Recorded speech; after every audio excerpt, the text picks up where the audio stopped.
오늘은 창세기 24장 말씀을 가지고 여러분과 함께 은혜를 나누고자 합니다. 참고로 창세기 24장은 창세기에서 가장 긴 장입니다. 그래서 말씀을 이제 성경을 확인해 보시면 67절이나 있어요. 이 67절이나 되는 굉장히 긴 분량에 다루고 있는 주제가 뭐냐면 이삭의 아내를 얻는 과정을 굉장히 상세하게 다루고 있습니다. 창세기 23장에서 사라가 죽었고 아브라함이 막대한 비용을 지불하면서 이 막벨라 굴이라는 것을 가족 묘실로 구입을 하게 되죠. 사라의 장례를 치른 후에 아브라함과 이삭이 마음을 추스리는 것이 쉽지 않았을 것입니다. 오랫동안 함께했던 아내와 어머니를 잃은 슬픔을 달래는데 굉장히 오랜 시간이 걸렸을 거예요. 그래서 벌써 이제 3년이라는 세월이 지났습니다. 그런데 더 이상 슬픔에 매여 있는 것이 아니라 하나님의 약속을 생각하면서 움직이게 되는 거예요. 아브라함과 사라라는 믿음의 1세대가 지고 있으니 미래를 준비하기 위해서 일어나는 겁니다. 하늘의 별과 같이 바다의 모래와 같이 태어날 믿음의 후손들을 준비하기 위해 아브라함은 마지막 사명의 자리로 들어가는 거예요. 그게 뭐냐? 바로 이삭의 아내를 얻는 일이었습니다.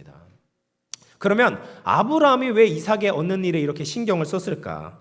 지금 시대의 기준으로 보면 이해가 안 되잖아요. 지금 시대, 이제 요즘 청년들의 결혼은 가장 중요한 것은 뭡니까? 당사자들의 이제 감정이고 사랑이 가장 중요한 요소 아니겠습니까? 그래서 요즘 웬만하면 이제 부모님들이 결혼에 대해서 관여하지 않습니다.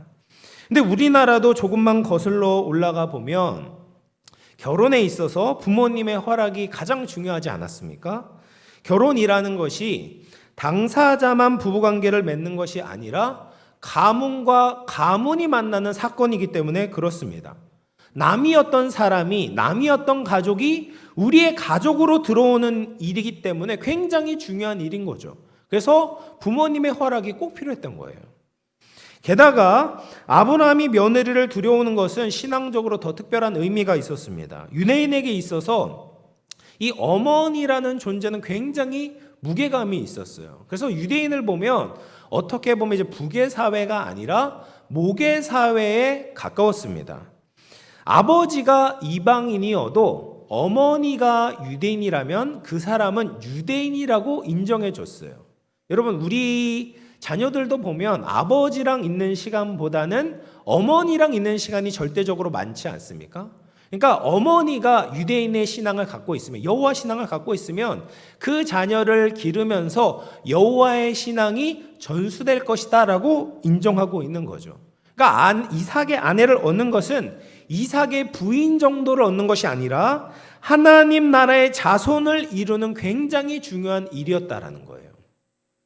그러면 이삭의 아내를 얻게 되는가? 이 내용이 굉장히 많은데 가장 중요한 열쇠 같은 단어를 뽑으라면 이제 믿음이라는 단어입니다. 아브라함의 삶 전체가 이제 믿음이 관통하고 있잖아요. 그래서 이삭의 아내를 얻는 것도 결국에는 믿음을 따라 얻게 되는 거예요. 그래서 오늘 세 인물을 중심으로 그 믿음의 내용이 무엇인지 같이 살펴보도록 하겠습니다. 먼저는 우리가 아브라함의 믿음을 볼 텐데, 아브라함의 믿음은 상황이 아닌 약속을 붙드는 믿음을 가지고 있었어요. 1절을 보면 아브라함이 나이가 많아 늙었다라고 이야기를 합니다. 이 당시에 아브라함의 나이가 140세였습니다. 그러니까 시간도 없고 기록도 얼마 남지 않은 상황이었다라는 거죠. 그리고 이삭이 몇 살이었을까요? 40세였어요. 100세 아들 낳았으니까 40세였습니다. 지금이야 뭐 결혼하는 연령이 굉장히 늦춰졌기 때문에 40세가 뭐 그렇게 크게 와닿지 않지만 이 당시만 해도 40세는 결혼 못한 노총각이었어요. 그러니까 하나님이 약속하신 큰 민족을 이루기 위해서 굉장히 조급한 상황이었다라는 거예요. 그래서 아브라함이 이 이삭의 아내를 구하기 위해서 자신의 모든 소유를 맡고 관리하는 늙은 종을 불렀습니다. 그래서 이 종이 누구냐? 많은 학자들은 아브라함의 상속자가 될 뻔했었던 엘리에셀이었을 것이다 라고 추측을 합니다. 어쨌든 이 모든 소유를 맡길 만큼 굉장히 신뢰하는 종을 부른 거죠. 그리고 아브라함은 자신의 허벅지 밑에 손을 넣어라 라고 말합니다. 그래서 고대에는 맹세를 시킬 때 그 맹세의 내용과 관련된 행동을 하는 경우가 있었던 거예요. 그래서 아브라함이 지금 사타구니에 손을 넣게 하는 것은 이 맹세가 아브라함의 씨, 아브라함의 후손과 관련이 있다는 것을 보여주는 거죠. 그래서 이삭의 아내를 데리고 오는데 가나안의 족속의 딸들 중에서 택하는 것이 아니라 내 고향, 내 족속에게로 가라라고 말합니다. 여러분, 아브라함이 가나안 족속의 딸들 중에서 며느리를 얻는다면 많은 이점을 얻게 되었어요. 만약에 가나안 족속과 정략 결혼을 한다면 나그네와 같이 살아가고 있던 아브라함이 안정된 삶을 꾸릴 수 있겠죠. 지금 아브라함은 땅 한 평도 없지 않습니까? 지금 갖고 있는 것이 가족 묘실밖에 없어요. 막벨라 굴밖에 없습니다. 지금 살 곳이 없었어요. 집이 없었습니다. 그런데 가나안 사람과 결혼을 하게 된다면 땅을 얻을 수 있겠죠. 그리고 주위의 민족들이 침략해오는 것을 보호할 수 있을 것입니다. 가까이 사는 족장 지방과 결혼을 한다면 이삭이 40세까지 기다릴 필요도 없었을 것입니다. 그러면 왜 아브라함은 가나안 족속과 결혼하는 것을 거부했을까? 그 이유는 하나님을 믿는 신앙이 혼합되고 왜곡될 것을 염려했기 때문에 그런 거죠. 신명기 7장 3절과 4절 말씀 보시면 다시 읽어볼게요. 시작. 또 늙어 혼인하지도 말지니 내 딸을 그들의 아들에게 주지 말 것이요 그들의 딸도 내 며느리로 삼지 말 것은 그가 내 아들을 유혹하여 그가 여호와를 떠나고 다른 신들을 섬기게 함으로 여호와께서 너희에게 진노하사 갑자기 너희를 멸하실 것임이니라. 가나안 족속과 결혼을 하면 사회적으로 경제적으로 안정을 취할 수 있고 이익을 얻을 수 있을지 모르지만 그들이 섬기는 신을 두려울 수밖에 없는 거예요. 그러면 앞으로 태어날 자손들의 신앙을 장담할 수 없는 겁니다.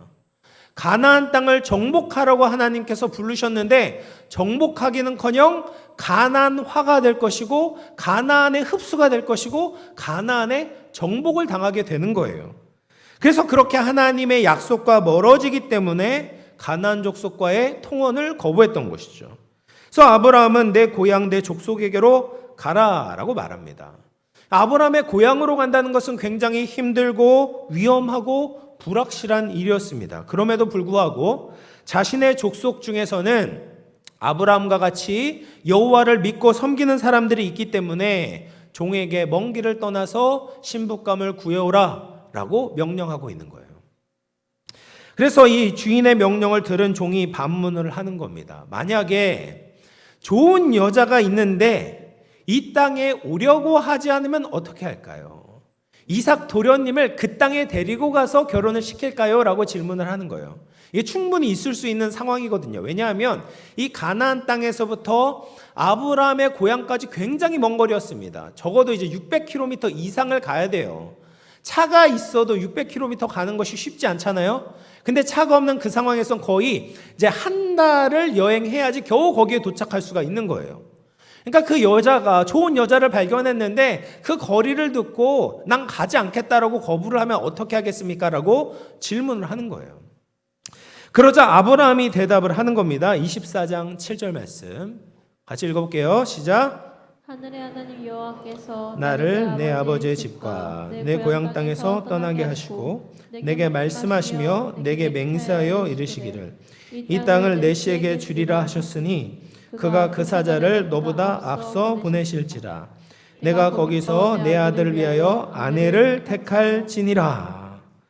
여러분, 이 아브라함의 고백 안에는 하나님을 믿는 믿음이 들어가 있습니다. 어떤 믿음입니까?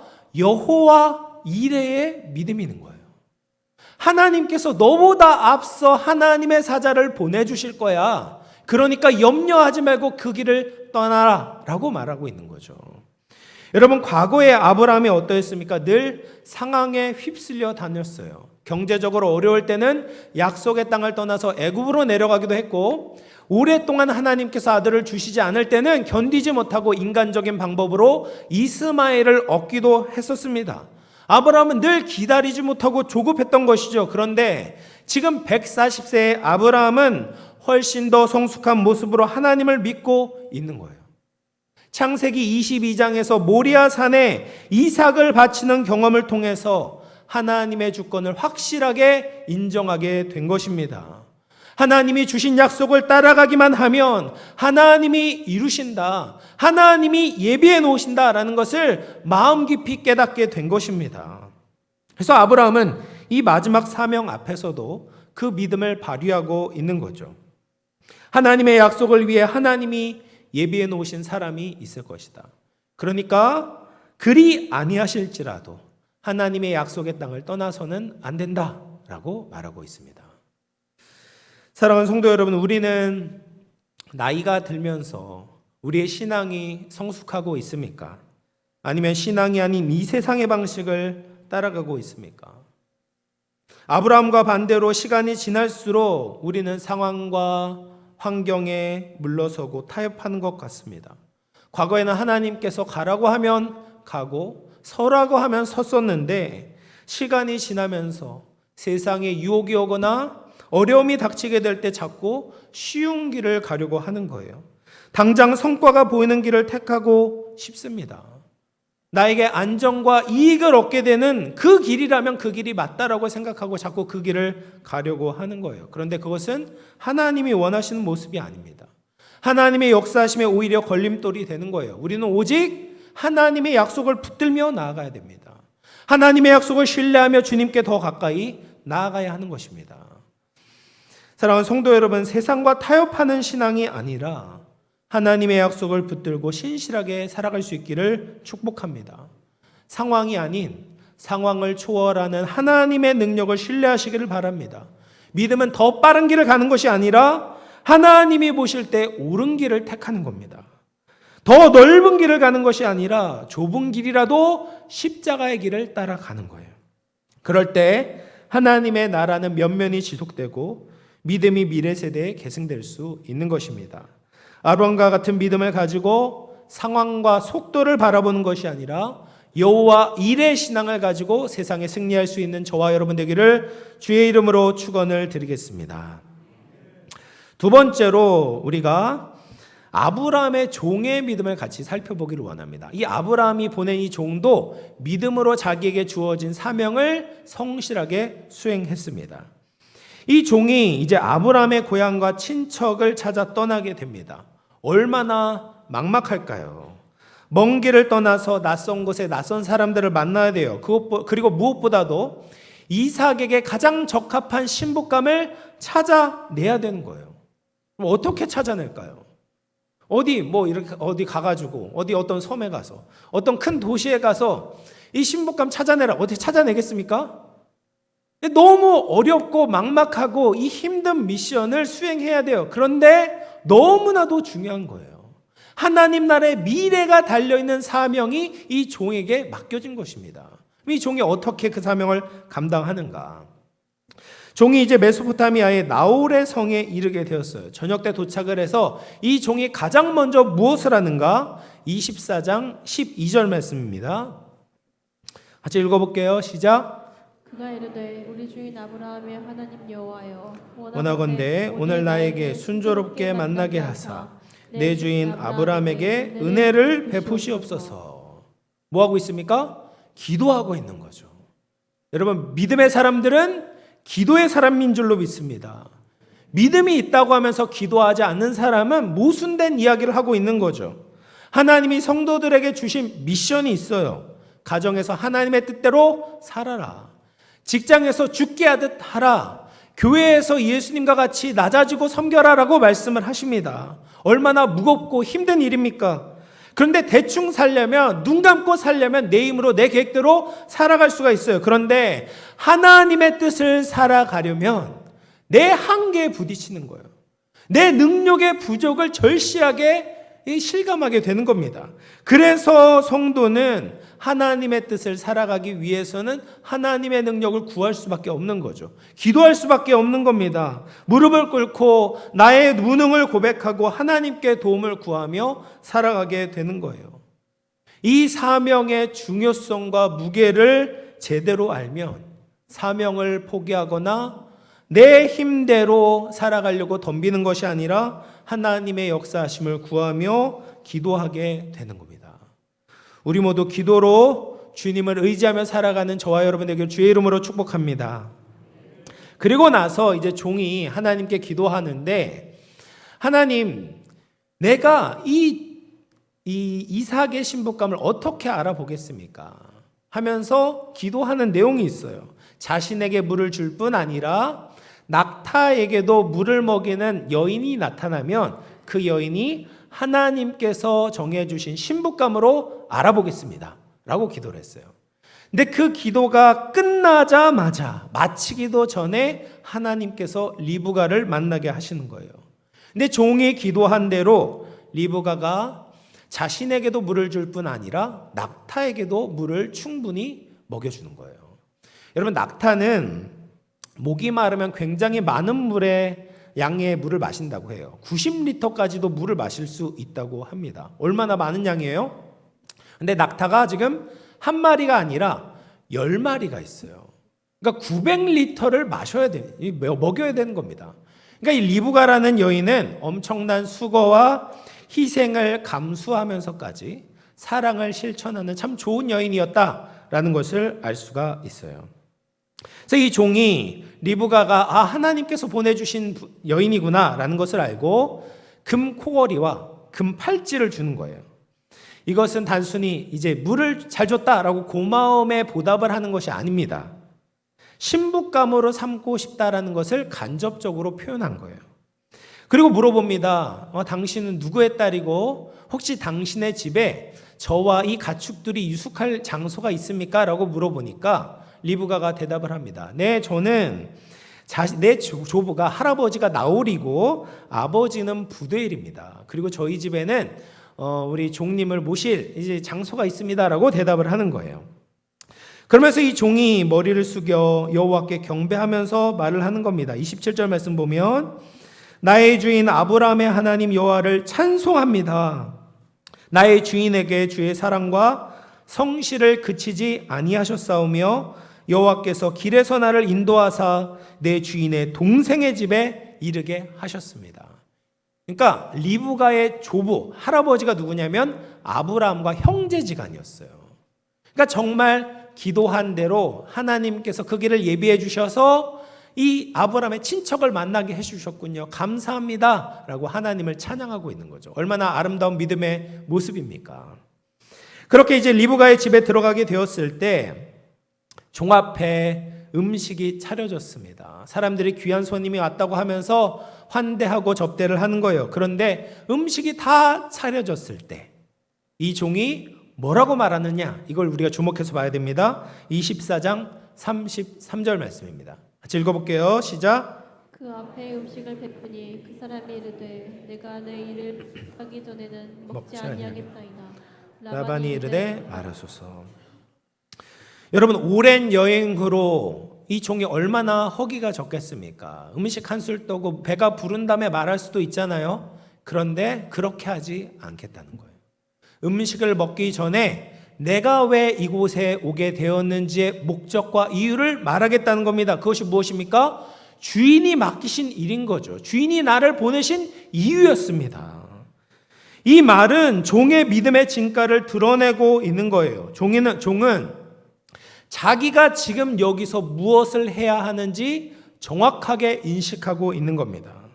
자신이 먹는 것보다 주인이 보내신 목적을 이루는 것이 훨씬 더 중요한 사람이었다라는 거예요.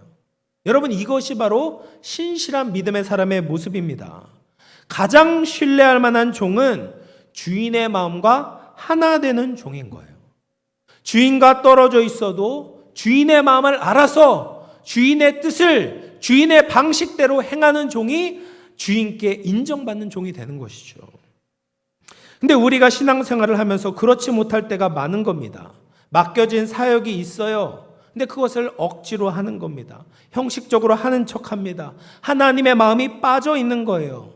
우리는 하나님께서 세상을 섬기도록 보내신 자들이에요. 그래서 요한복음 20장 21절에 이렇게 말합니다. 예수께서 또 이르시되 너희에게 평강이 있을지어다. 아버지께서 나를 보내신 것 같이 나도 너희를 보내노라. 예수님이 우리를 이곳에 보내주셨습니다. 그러면 우리는 예수님의 마음으로 예수님의 뜻을 이루어야 되는 거죠. 우리가 무엇을 하든지 어디에 있든지 주님의 뜻대로 행해야 되는 겁니다. 하나님의 청지기답게 살아야 됩니다. 그런데 우리는 자꾸 우리가 보냄받았다는 사실을 잊는 거예요. 내가 누구를 대신해서 내가 누구를 위해서 살아야 되는지를 망각하는 겁니다. 예수님도 보이지 않고 예수님의 말씀도 들리지 않으니까 내 주관대로 내 마음대로 나에게 주어진 것을 적당히 누리며 살겠다고 이야기를 합니다. 주인이 우리에게 모든 재산을 맡기고 보냈는데 주인의 뜻과 무관하게 허랑방탕하게 살아가고 있는 거죠. 우리는 성도는 주님의 일을 하기 위해 주님의 마음으로 충성스럽게 주의 일을 감당해야 됩니다. 그러기 위해서 기도하며 하나님과 늘 연결하고 하나님의 음성을 듣고 우리를 인도해 주시는 하나님을 발견하며 찬양하며 살아가야 되는 거죠. 사랑하는 성도 여러분, 우리가 우리를 보내신 분의 마음으로 살아갈 수 있기를 바랍니다. 세상에 우리를 보내신 예수님의 마음이 무엇일까요? 예수님을 이 세상에 좀 보여주라는 거죠. 예수님의 사랑이 무엇인지, 예수님의 섬김이 무엇인지, 예수님의 뜻대로 살아가는 사람의 그 모습이 무엇인지 이 세상에 보여주라고 말씀하고 계시는 겁니다. 그래서 내 생각과 내 말과 내 행동 하나하나에 하나님의 뜻이 달려있다는 것을 기억하기를 바랍니다. 하나님의 뜻을 따르기 위해서 더욱 기도하고 우리를 보내신 하나님의 영광을 세상 가운데 드러낼 수 있는 저와 여러분 되기를 주의 이름으로 축원을 드리겠습니다. 마지막으로 이제 살펴볼 인물은 리브가입니다. 이삭의 미래 아내죠. 리브가는 아브라함의 종을 만났을 때 극진히 선을 행했죠. 잘 섬겼습니다. 그런데 그것만으로는 아브라함의 가족이 될 수는 없었습니다. 가장 중요한 고비와 시험이 있었는데 그것은 자신의 정든 고향을 떠나는 것이었어요. 본문 말씀을 보면 이제 34절부터 49절에는 굉장히 긴 분량이 뭘 다루고 있냐면 아브라함의 종이 리브가의 가족들에게 지금까지 하나님께서 어떻게 인도해 주셨는지를 이야기하고 있어요. 그래서 아브라함부터 하나님께서 아브라함을 어떻게 축복하셨고 또 하나님께서 아브라함에게 기적적으로 아들을 주셨고 또 그 아들의 신부감을 구하기 위해서 자신이 어떻게 기도했고 그래서 리브가를 만나게 되었다. 이 모든 것이 하나님의 역사였다라고 이야기를 하는 겁니다. 그러니까 리브가와 이삭이 결혼할 수 있도록 허락해 달라라는 거죠. 한 번도 만나본 적이 없는 이 노인이 혼인을 성사시키기 위해서 지금까지 있어왔던 그 하나님의 역사와 인도하심을 알려주는 겁니다. 여러분, 우리가 예수님을 믿는 원리랑 똑같아요. 예수님을 믿을 때도 우리가 무턱대고 예수님을 믿어라고 해서 되는 것이 아니죠. 먼저 예수님을 만난 사람들, 하나님의 축복을 경험한 사람들이 우리에게 그 축복을 전해주는 거죠. 복음의 기쁜 소식을 전해주는 겁니다. 성경 말씀도 알려주고 내가 개인적으로 예수님을 만나서 얼마나 좋았는지 내 인생이 어떻게 변화되었는지 전해주게 될 때 그것을 듣고 믿음으로 반응하면 하나님의 자녀가 되게 되는 거죠. 그렇게 이제 늙은 종의 이야기를 듣고 리브가의 가족들이 리브가의 결혼을 허락을 하는 거예요. 그래서 아브라함의 종이 낙타 10마리에 싣고 왔던 그 결혼 지참금을 가족에게 전달을 합니다. 얼마나 가족들이 좋아했을까요? 많은 이 선물도 좋고 좋은 이제 가문에 시집을 보내니까 참 기뻤을 거예요. 근데 그 다음 날이 되었을 때 종이 짐을 싸는 겁니다. 하나님의 응답을 받았으니까 이제 신부감을 데리고 종에게 이제 주인에게로 돌아가겠다라고 이야기를 하는 거예요. 근데 리브가의 가족의 입장은 다른 거죠. 이 마지막 떠나 보내기 전에 시간을 좀 달라라고 이야기를 합니다. 이렇게 종과 리브가의 가족의 입장 차이를 보이고 있을 때 당사자인 리브가의 의견을 듣기로 하는 거예요. 그런데 리브가가 뭐라고 대답하냐면 떠나겠다라고 말하는 겁니다. 얼마나 먼 길입니까? 그리고 이제 가족을 떠나게 되면 언제 돌아올지 모릅니다. 무슨 일이 있을지 모릅니다. 그런데 떠나겠다는 결단을 하는 거예요. 여기서 우리는 리브가의 떠남의 믿음을 발견하게 되는 거예요. 어떻게 이렇게 리브가가 떠날 수 있었는가? 리브가가 들었던 것은 이삭의 외모나 재력이 아니라 하나님의 약속을 듣게 되었기 때문에 떠날 수가 있었던 거예요. 그래서 어떻게 할 수 있냐? 24장 60절 말씀을 보면 리브가의 가족들이 리브가에게 축복을 하는 내용이 나옵니다. 같이 읽어볼게요. 시작. 나에게 축복하여 이르되 우리 노이여 너는 천만인 어머니가 될지어다. 내 시로 그 원수의 성문을 얻게 할지어다. 그런데 여러분, 이것이 바로 하나님께서 아브라함에게 약속해 주셨던 그 약속이었어요. 창세기 22장 17절 말씀 보시면 내가 내게 큰 복을 주고 내 씨가 크게 번성하여 하늘의 별과 같고 바다의 모래와 같게 하리니 내 씨가 그 대적의 성문을 차지하리라. 그러니까 리브가의 가족들이 리브가에게 했던 축복이 똑같잖아요. 그럼 리브가의 가족들이 어디에서 들었겠습니까? 아브라함이 보냈던 그 종의 이야기를 들은 거죠.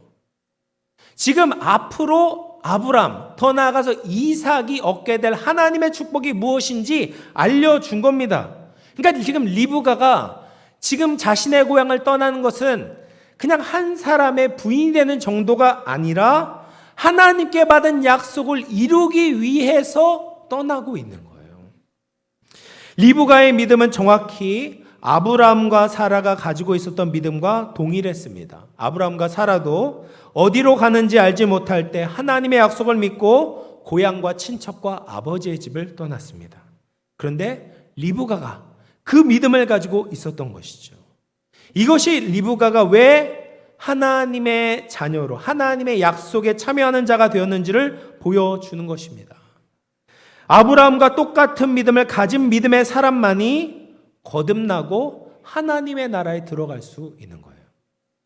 이것을 구속사적으로 볼 때 리브가의 믿음은 예수 그리스도의 신부가 된 교회가 어떤 믿음을 가져야 되는지 선명하게 가르쳐주고 있습니다. 우리는 시공간적으로 굉장히 떨어진 예수님에 대한 복된 소식을 듣게 되었잖아요. 믿음으로 반응하기 시작할 때 우리에게 복이 임하기 시작합니다. 세상이 줄 수 없는 평안을 얻게 되고요, 기쁨을 얻게 되고 소망을 가지게 되고 만족을 얻게 됩니다. 근데 하나님은 거기에서 멈추는 것이 아니라 그 하나님의 약속에 우리의 인생을 걸라고 믿음의 도전을 하시는 거예요. 리브가처럼 우리에게 들려주신 약속을 나의 것으로 삼으라는 겁니다. 그 자리를 지체하지 않고 떠나라고 말씀을 하시는 거예요. 하나님의 약속을 가지고 새로운 삶을 살아갈 때 더 풍성한 은혜, 더 온전한 축복의 자리에 들어가게 하시겠다라고 말씀하십니다. 근데 우리는 자꾸 망설입니다. 정말 가도 괜찮은 것일까? 주저하고 머뭇거리는 사람들이 많습니다. 과거에 내가 살던 방식, 내가 추구했던 꿈들, 내가 붙잡았던 우상을 놓지 않는 겁니다. 이 시대의 가장 큰 우상이 무엇입니까? 바로 자기 자신이라는 우상이에요. 요즘 사람들은 자신의 행복을 위해 살아가고 있습니다. 세상의 수많은 매체들이 자신의 마음을 따라가라고 말합니다. 하나님의 부르심이 아닌 자신의 감정이 이끄는 곳으로 가라고 이야기를 합니다. 하나님을 섬기는 것이 아니라 자신의 행복을 예배하고 섬기라고 이야기합니다. 그런데 성경은 처음부터 자기를 숭배하는 것이 우상 숭배의 근본이라고 말합니다. 하나님 자리에 자신을 놓는 것이 아담과 하와가 저질렀던 죄의 본질이었습니다. 그래서 성경은 자기를 섬기는 것이 아니라 자신의 행복을 예배하는 것이 아니라 자기를 부인하고 자기 십자가를 지고 예수님을 따르라고 말씀을 하시는 거죠. 자기 행복을 추구할 때 행복을 얻는 것이 아니라 하나님의 말씀에 순종하면서 다른 이들을 사랑하는 관계 속에 살아갈 때 우리에게 진짜 행복이 주어진다라고 말씀하고 계십니다. 에베소서 4장 22절에서 24절 같이 읽어볼게요. 시작. 너희는 유혹의 욕심을 따라 썩어져가는 구습을 따르는 옛사람을 벗어버리고 오직 너희의 심령이 새롭게 되어 하나님을 따라 의와 진리의 거룩함으로 지으심을 받은 새 사람을 입으라. 우리가 과거에 입고 있었던 더러운 옷을 벗어버리라는 거죠. 죄와 세상과 자기 사랑에 매였던 옷을 벗어 버리는 겁니다. 그리고 예수 그리스도를 믿음으로 이제 새로운 옷을 입는 거예요. 변하지 않고 영원한 의와 진리와 거룩한 새 옷을 입어야 되는 겁니다. 하나님의 약속을 믿음으로 과거를 떠나 새로운 삶, 은혜와 진리로 말미암아 우리에게 주어진 새로운 사명을 짊어지고 나아가라는 거예요. 그것이 믿음의 삶인 것입니다. 여러분, 우리 예수님에 대해서 생각해 보십시오. 예수님은 우리보다 먼저 떠남의 믿음을 보여주셨습니다. 하늘 영광을 버리시고 낮고 천하고 모든 것이 불편한 이 땅에 오셨어요. 하나님의 뜻을 이루기 위해서 하나님의 권세와 영광을 내려놓으셨습니다. 그렇게 이 땅에 오셔서 고통과 어려움의 시간을 겪으셨지만 포기하지 않으셨습니다. 기도하며 하나님의 도움을 구하며 십자가를 지시기까지 불가능할 것 같은 우리의 구원의 임무를 완수하셨습니다. 그리고 이제 예수님의 신부를 찾고 계시는 거예요. 예수님과 똑같은 믿음을 가진 신부, 예수님의 마음을 가지고 이 땅을 살아내는 신부, 하나님의 약속에 자신의 전부를 걸고 믿음으로 동행할 신부를 찾고 계시는 겁니다. 그렇게 사는 삶은 실패하거나 망하는 것이 아니라 예수님이 맞아주시고 예수님이 사랑해 주시고 예수님이 기뻐해 주시는 삶을 살아갈 수 있는 겁니다. 그렇게 예수님을 믿고 예수님의 삶을 살아내는 신부가 될 때 성도는 가장 영광스러운 인생을 살아가게 될 줄로 믿습니다.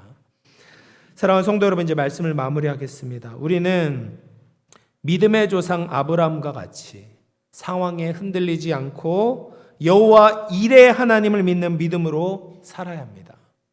우리는 아브라함의 보냄을 받은 종과 같이 하나님께서 우리를 보내셨다는 것을 믿고 하나님의 마음을 가지고 하나님의 뜻을 이루기 위해서 충성스럽게 살아야 됩니다. 또한 믿음으로 약속의 가족이 되었던 리브가와 같이 하나님의 약속을 향해 떠나는 믿음을 가지고 과거의 모든 것들을 다 내려놓고 새로운 삶, 새로운 사명을 위해 달려나가야 되는 겁니다. 우리를 미혹하는 수많은 우상 숭배를 뒤로하고 영광스러운 하늘 소망을 바라보며 예수님을 사랑하는 거룩한 신부로 이 세상을 살아가고 승리할 수 있는 저와 우리 모든 영광의 권속들 다 되시기를 주님의 이름으로 축원을 드리겠습니다. 우리 말씀을 생각하면서 한번 기도하겠습니다. 주님, 우리가 하나님의 약속을 믿음으로 살아가기를 원합니다. 날마다 우리의 믿음이 깊어지게 하여